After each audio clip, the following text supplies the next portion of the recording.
The Tennessee Titans are coming to town. We're going to get you ready with everything you need to know before the game on today's episode of The Wandering Buffalo. You're now listening to the Wandering Buffalo podcast with your hosts, Andrew Chang and Justin Goddard.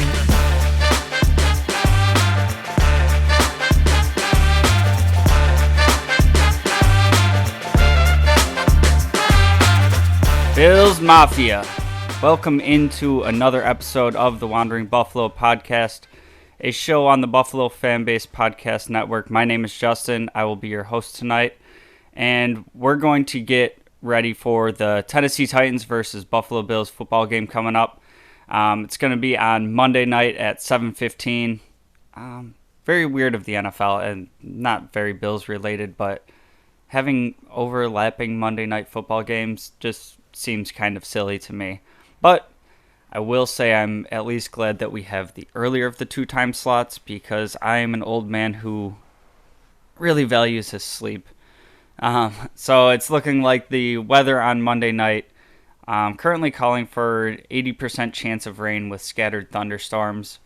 I saw somebody put out a tweet that they put it into golf terms, that it was like, you know, if you were told it was going to rain on your first two holes and the rest of the 18 would look clear, you'd still go play golf, right? And that's what they said expect the weather to look like. So that'd be perfectly fine by me. What I'm really hoping for here is not having any weather delays. Like I said, I'm an old man who likes to get to bed, so these primetime late night games are already pushing it. So if we throw in an hour weather delay, I'm going to be struggling by the end of it. Really hoping overall that the weather kind of does hold out. I do think that one of the advantages that the Titans could have in this game is, you know, if it is raining and it becomes kind of a ground and pound ball control game, I think the advantage does go to them in that department. Well, we'll kind of get into why I feel that way throughout the episode. So I wanted to start out with the injury reports for this Monday night game, and we'll start with the Titans rather, and kind of their big names that are out this game. Starting cornerback Kristian Fulton is out. Dontrell Hilliard, the second running back for the Titans, is also out. And then the other key injury here, wide receiver Kyle Phillips, is questionable.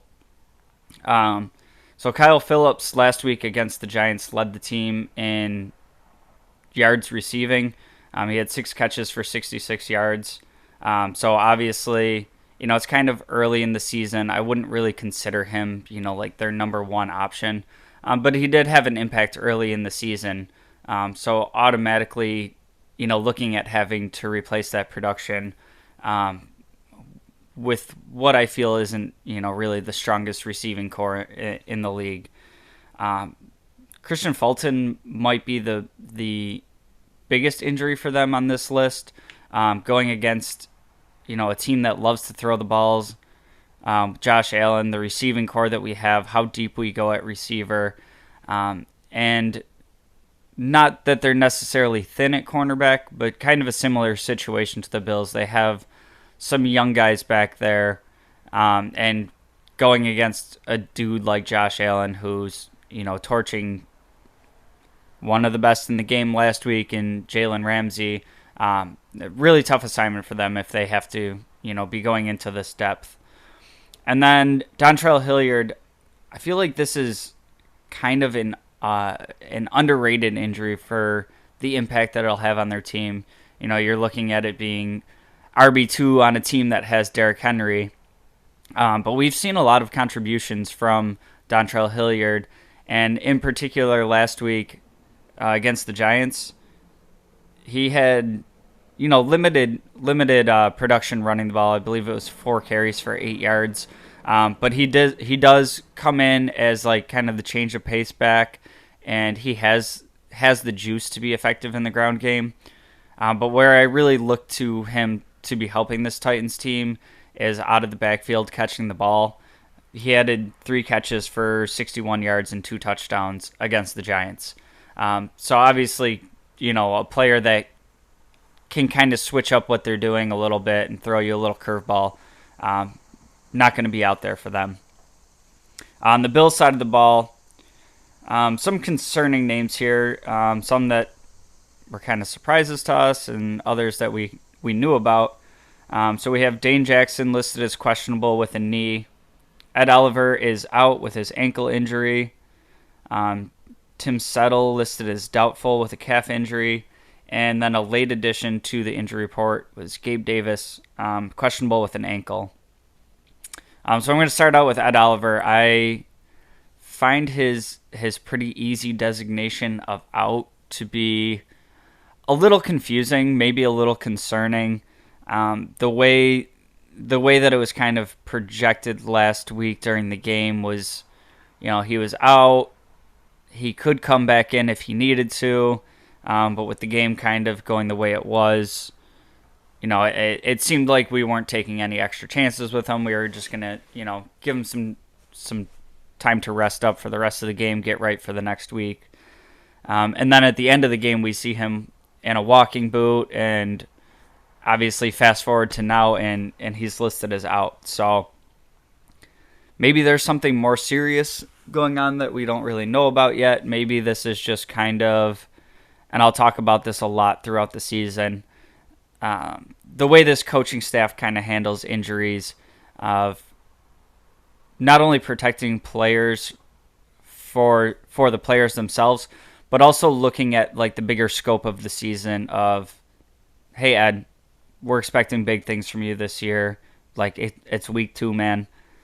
If we don't want this to be something that's going to be on again, off again throughout the season, hamper you down the line. So if it takes that extra week right now, we're going to go ahead and set you down. So I think that's a good thing to have in a coaching staff, as much as I want to see my dudes out there. These players are super competitive, and they want to be out there with their team. So kind of forcing them to take a step back in some cases, I think is good for them, which kind of will bring me into Tim Settle, who's listed as doubtful. Now, I watched an interview with Tim Settle where he basically said, I'm ready to go out there. If the team wants me to sit out, I'm out. If they call my number, I'm ready to go in and make an impact. And the designation of doubtful versus questionable there makes me feel like he's more apt not to play, which is interesting when he's saying, like, yeah, I'm ready to go. He's juiced up. And I think this is, again, kind of the example of, he might be feeling like he's ready to go, but between the medical staff and the coaching staff, they're like, we don't know, Tim. It's a long season. Let's make sure you're right before you get back out there. Dane Jackson also saw in an interview, he said that he came down weird on his knee on a defensive snap.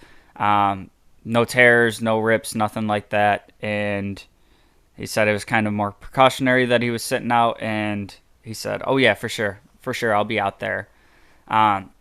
If for whatever reason he wasn't able to go, we obviously have this young depth, much like I just talked about on the Titans side of the ball. We have Christian Benford and Kyer Elam, and both of them in the action that they had last week looked pretty damn good to me. So I don't think there's going to be this huge drop-off if Dane Jackson isn't able to go, and that's who we have out there. But in the same token, with Trey White already out until further notice, kind of we have the depth there in the secondary. Not week 2 isn't the time of the year that I want to start testing that depth, and God forbid one of the other two go down and Dane Jackson has something that's more serious. Well, whatever the case may be, we kind of already went into this season riding a little bit thin with Trey being in the air and relying on these young guys, that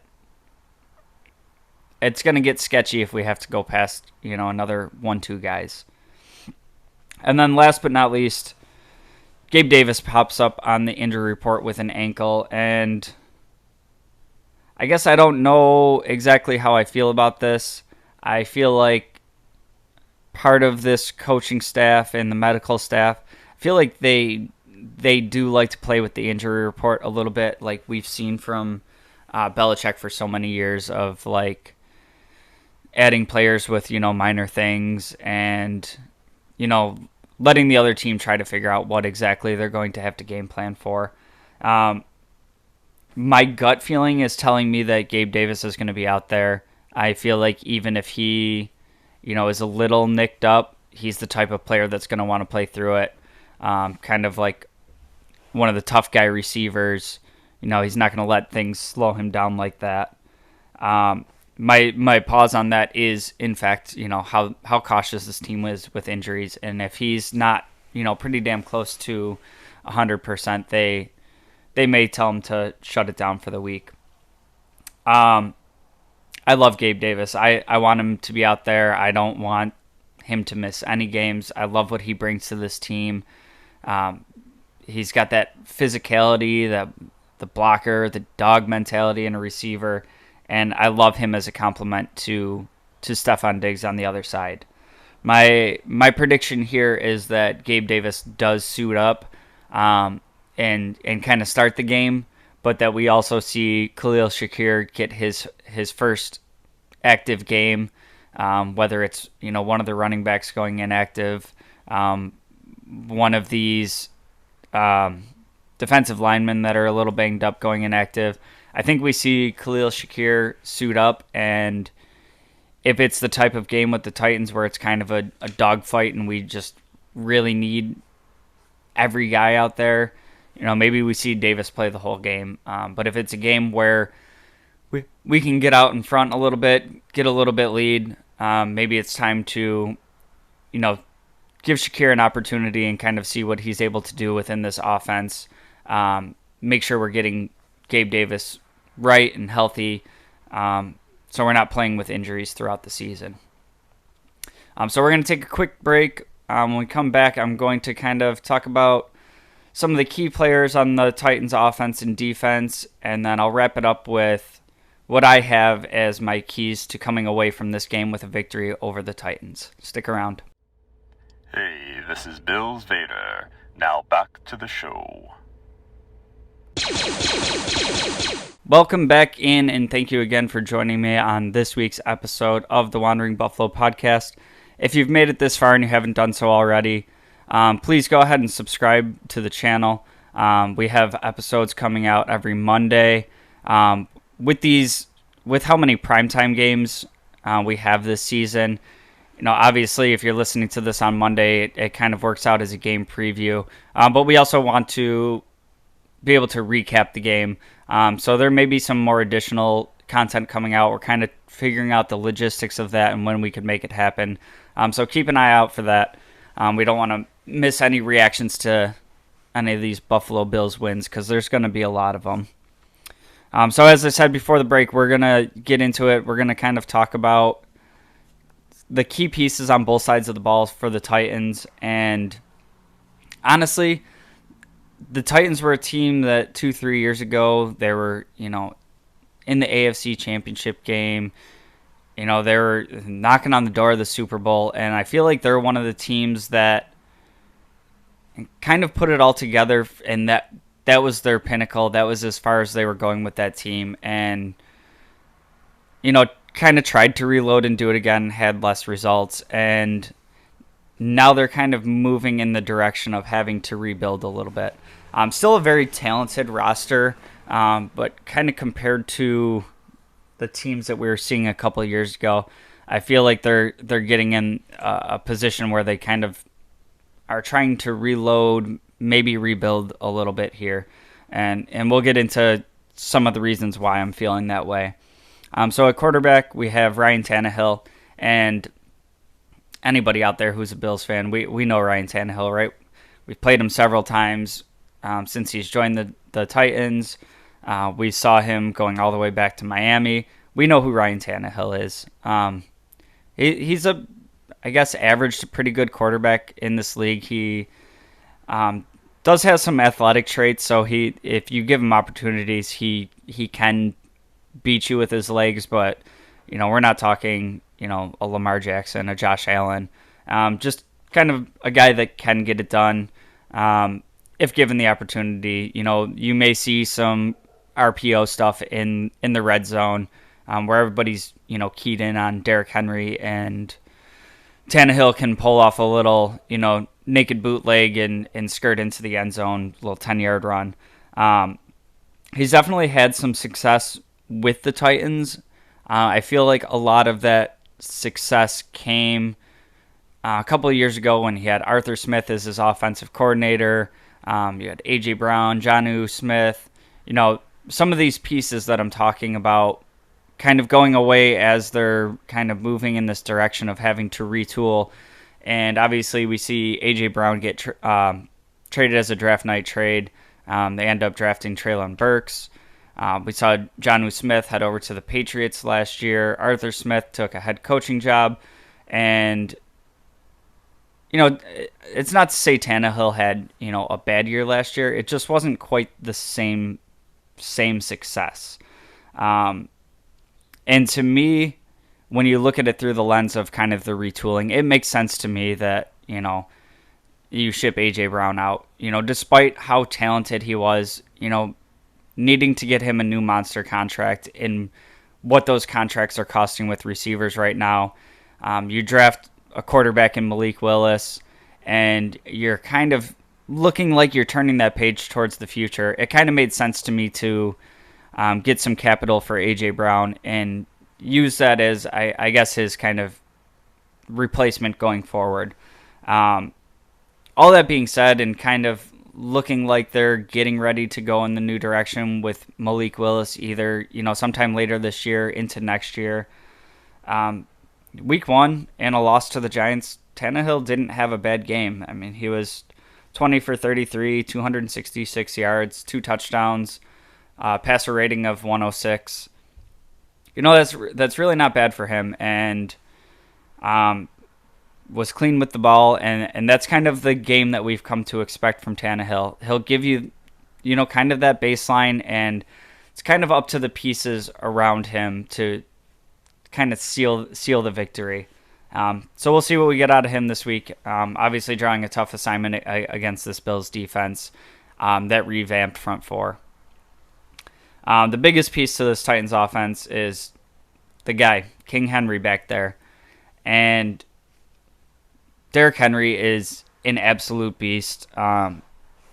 Just ton of highlight reel tape of making grown men, professional athletes look silly. And I know if any of you are like me, every time I hear the name Derrick Henry, I think of that Josh Norman stiff arm where he just put Norman into the stratosphere. Legend has it, Josh Norman still hasn't come back down to earth after that. I don't know. I haven't seen him, so maybe he's still floating around out there. But jokes aside, he's kind of the linchpin that makes this offense tick. And if Derrick Henry's having a big game, it takes so much stress off of Tannehill, off of these receivers. Really puts the pressure on the defense, and you kind of got to sell out to stop him, and it opens up other things. With the rain in the forecast here, depending on how that weather goes, I could see this being a game where he gets a ton of work. And maybe that partially plays to our advantage because, you're able to anticipate that they're going to, really feed him the ball. But at the same time, the more touches he gets in the game, the more he's able to wear down the defense, the more effect he's going to have. So that's a player that they're really going to have to focus on containing. With Dontrell Hilliard, out of the lineup, it's going to be a little bit more focused on him. And while Henry does present, a whole bag of problems to deal with, we have seen games in the past where, over the past couple of years, where the Bills defense did come in with, a really good game plan, and we're able to limit his effectiveness. And I think this is going to be kind of the first true test of this, new look defensive line. Daquan Jones up there, Tim Settle if we see him, Jordan Phillips, Von Miller, Greg Rousseau. They're all going to have to really do their jobs in containing Derrick Henry and also keeping those linebackers free to be able to plug gaps. Derrick Henry's kind of a guy that will bounce it outside, but he's really kind of make that cut down, get downhill, and really use his physicality to get his yards. So that's the biggest player for me to watch out for on their offense. And as we move into kind of their other skill positions here with wide receivers and tight ends, as I mentioned earlier, there's some names here, but it's not, I guess, the most awe-inspiring set of weapons in the league. We have Kyle Phillips, who was the leading receiver last week. He's questionable.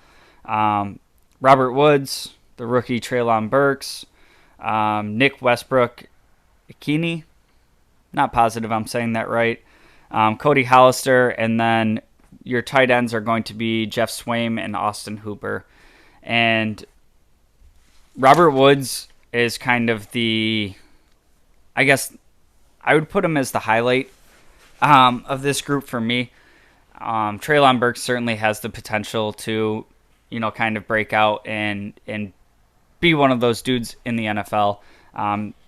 Not terrible for a rookie debut for a receiver. He did have 55 yards last week. Robert Woods is a dude.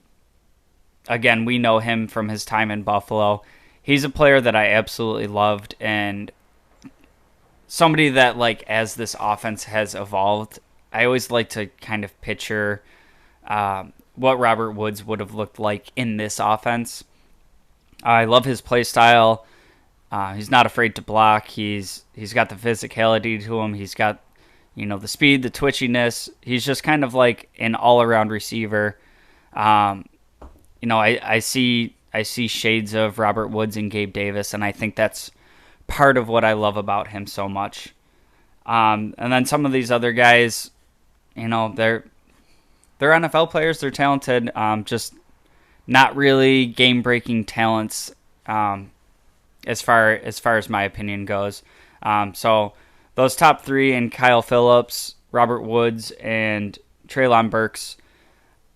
If Kyle Phillips is out, I think your real challenge here is making sure you contain Robert Woods, and the rest of it will kind of fall into place from the passing game. And like I said, we are going to be testing the depth of these young cornerbacks if Dane Jackson isn't able to go.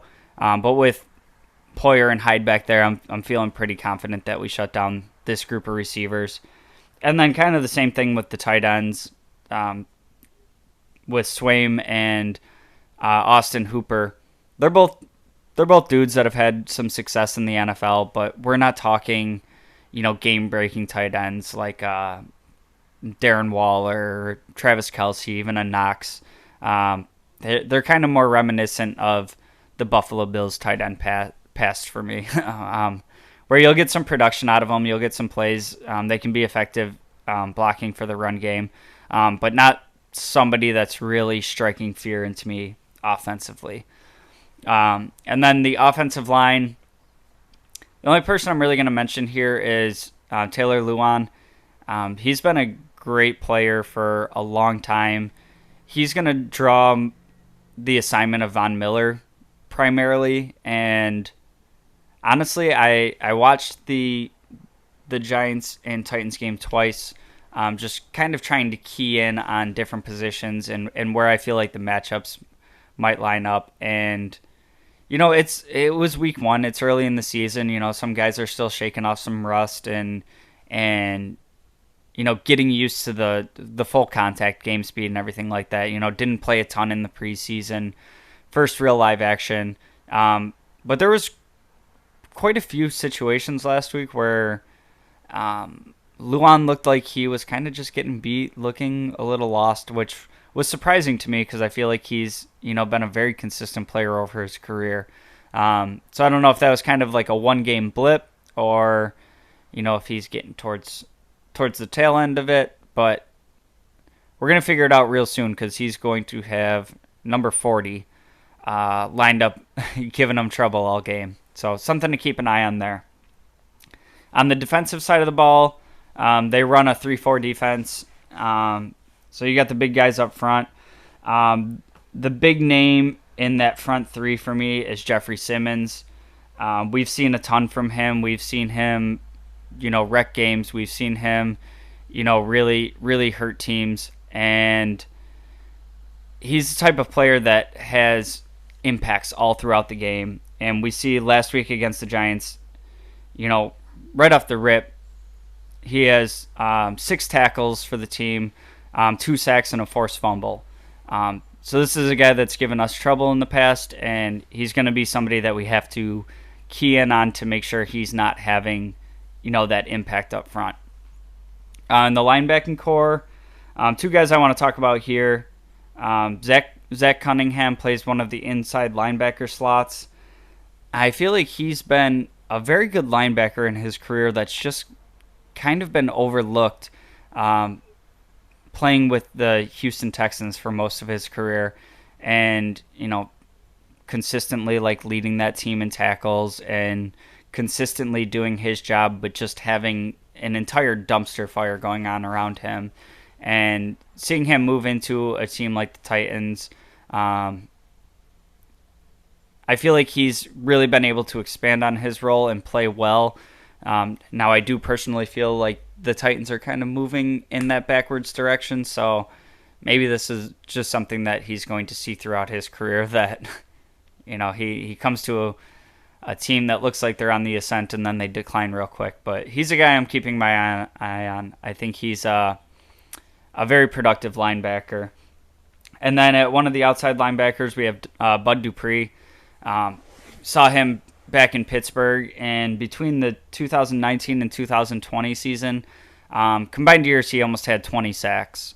It was 11.5 in 2019, and then 8 sacks in 2020. Obviously had his injury, I believe it was an ACL, and was kind of up for a contract at the same time. Ends up with the Titans, and he had a pretty pedestrian year last year. He only notched 3 sacks. But again, coming off of, a serious injury and going to a different team and kind of getting your legs back under you, literally and metaphorically, that's a tough hill to climb. So somebody that I'm keeping my eye on, if he's able to kind of recapture where he was at his tail end of his career with Pittsburgh, definitely somebody that can have a huge impact on this game. In the secondary, we kind of already touched on it a little bit with some of these young cornerbacks. Christian Fulton is going to be out. So that means we're probably going to see a lot of these young guys in Roger Mccreery and Caleb Farley. Now, I won't get it twisted here. These are 2 players that I loved coming out of the draft. In this most recent draft, Roger Mccreery is a guy that I kind of had slotted going to the Bills if, we didn't go with a cornerback in the first round, whether it was Kyer Elam or somebody else. If it was something where, they decided to, invest in one of the skill positions and double down on offense and look to fill the cornerback spot later in the draft, Mccreery was somebody that I was really interested in. That being said, you have Farley in his second year, and Mccreery's going to be in his second NFL game. And all the talent that these dudes might have and what their NFL career might look like, all that aside, being these young dudes, especially Mccreery in his second game, and coming in against dudes like Diggs, Davis, the speed of McKenzie, the craftiness of Crowder, maybe we see Shakir. That's just a ton of weapons to have to focus on. And, the guy throwing him the ball is Josh Allen. Right? This is, for my money, one of the toughest assignments that you can come into as a young cornerback and really go out there and hold your own. So we'll see what happens there. Again, obviously, weather might be playing a little bit of a factor here. But if we can get some clear skies, I think we might end up seeing, pretty huge days for both the receiving core and Josh Allen. The bright side for them is on the back end, their pair of safeties is about as solid as it comes. I think they're both very good players in Amani Hooker and Kevin Byard. And Kevin Byard in particular is a player that I absolutely love at safety.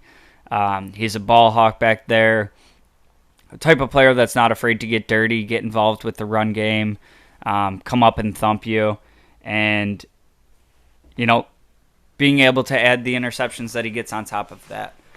So definitely a player to keep an eye on the back end of that defense. And like I said, both players, very good safeties to kind of have as a safety net for these young cornerbacks. But again, with all the weapons that we can throw out there in the passing game, it's a tough assignment for them. So looking for a big day in the passing game, hopefully weather provided. So my keys to this game, to come away with a Bills W, the number one and most important key to me is limiting Derrick Henry. Like I said earlier, he's the type of guy that can really open up your defense. He'll punch you in the mouth, and it can set up, play action. It can set up these receivers to have linebackers and secondary kind of peeking into the backfield, seeing if they have to come up and run support. All of a sudden, you kept your eyes in the backfield for too long, and you're getting burned on a play action pass. So Derrick Henry being contained, that's my number one key. Let's keep him under 80 yards, and I think you're in very good shape. Easier said than done, but I'm having some faith in this new look defensive line to really help get the job done there. My number two key here is kind of going back to last week for the Bills, and that is don't shoot yourself in the foot. We saw it was a weird dichotomous game for me where we saw this absolutely masterful executed offense mixed in with just some really sloppy issues with ball control, ball security. Obviously, we end up getting 4 turnovers in the game. Defense gives us 3 back. There's not a ton of games where, as good as your defense is, they're able to, give you 3 back like that. There's not a ton of games where you're able to give up 4 possessions and still come away with a win. Now, I do think the Rams are a better opponent than the Titans, don't get me wrong. But, that being said, we see this stat that the Bills haven't punted. I think it's in their last 3 games. Well, I kind of count the turnovers as punts, and it's great that we haven't had to punt. But, giving the ball to the other team 4 different times, taking away 4 opportunities to put the ball in the end zone, it's a tough hill to overcome in most games. And then I kind of look at, how well the offense was moving the ball last week and how we're still able to come away with a 3-score win despite the turnovers. I guess I kind of prefer, if we're able to get those points and maybe we get towards the tail end of the game and we can sit a couple guys down and really enjoy the second half of the fourth quarter as you kind of coast to a victory versus, into later third quarter, that game wasn't, out of hand. And with how well our offense was moving the ball, that game should have been wrapped up, pretty much by halftime. So don't shoot yourself in the foot. Make sure we're focused on ball security, protecting the ball. And then my third key is going to be testing this young secondary. We talked about the injury to Christian Fulton, the young guys they have at cornerback lined up against the dudes that we have at receiver. To me, I'm very interested in seeing, the balance in the run-pass game, in particular with how effective Singletary was able to be on limited touches last week. But this is kind of the game where I don't want to see Josh Allen running it 15 times, 10 times. this to me feels like a game where he can kind of sit back there, give him some protection, and let him make the plays with his arms. Really limit the amount of hits that he has to take in a game where your receivers should be able to win their matchups pretty consistently, and then complement that with the running game, but through the running backs and not from QB1 MVP of the future, Josh Allen. And then just kind of my bonus on things that I'd like to see here. Mentioned it earlier. I'd like to see Khalil Shakir active for this game, and even if he has a very small role, I would like him to be there. And I guess this will all depend on Gabe Davis's health status. But if Davis is able to go, I would still like to see Shakir active, and kind of if we are able to get out to that little bit of a comfortable lead, be able to sprinkle him in and start seeing what we have in that player, if for nothing else other than to have him as the fourth, fifth receiver that maybe only sees a couple snaps, but still allows Gabe Davis to kind of take the second half off and not try to do too much while he's getting right from an injury. And then the last thing I want to see is some James Cook action.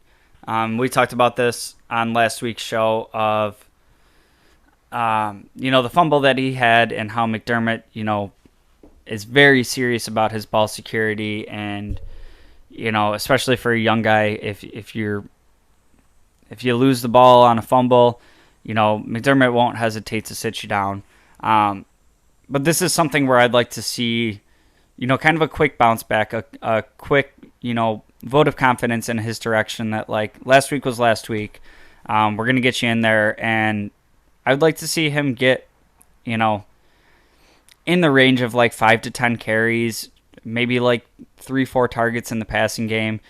Not any sort of like crazy significant, offensive role. Maybe like a total of 6 touches.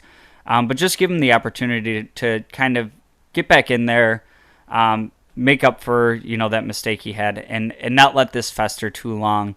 And kind of start shaking his confidence. I want to see him get back in there and get his touches and really see what he's able to do within this offense. That's going to wrap it up for tonight's show. Thank you for joining me for this game preview. At the time of this recording, we got about 20, I'm bad at math. About 1 day until kickoff. So when you're listening to this, hopefully you're getting prepped up and all ready to go for this game. Like I said, my name is Justin. I was your host tonight. If you want to find me on any social medias, you can find me at jgods22. Go ahead and drop a comment of any predictions you have for this game, anything you'd like to see, how you think anything's going to play out. That's going to do it tonight. Go Bills!